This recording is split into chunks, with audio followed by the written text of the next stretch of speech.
In today's video, I'm going to teach you how to add Captcha to Mautic. Adding a Captcha to your Mautic forms is one of the simplest ways to cut down on spam submissions and protect your lead database. It helps keep your analytics clean, your automations accurate, and your inbox free of bot-generated noise. Let's walk through the exact steps, nice and easy, so you can add this security layer with confidence. First, log into your Mautic dashboard. Once you're in, look to the main navigation and head to Components. Inside Components, select Forms. This is where all your existing forms live and where you can create new ones if you need to. If you already have a form in mind, click to select it. If you don't, go ahead and create a new form and give it a clear name that reflects its purpose, like a newsletter sign-up or a contact form. Whether you're working with a brand new form or an existing one, you'll want to open it in the editor, so click on Edit to get into the form builder.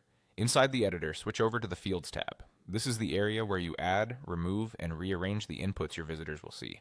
Click to add a new field, and from the list of available field types, choose Captcha.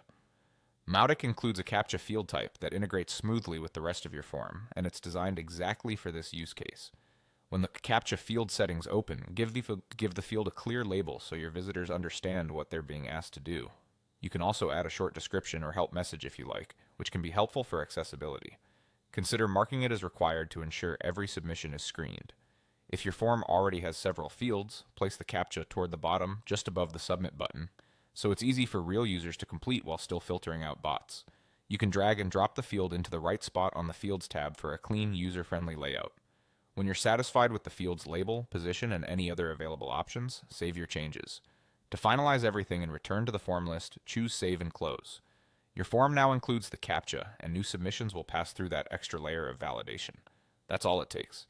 By logging in, navigating to Components and Forms, editing your form, adding the Captcha field from the Fields tab, and saving your work, you've made your Mautic form more secure and more reliable in just a few clicks.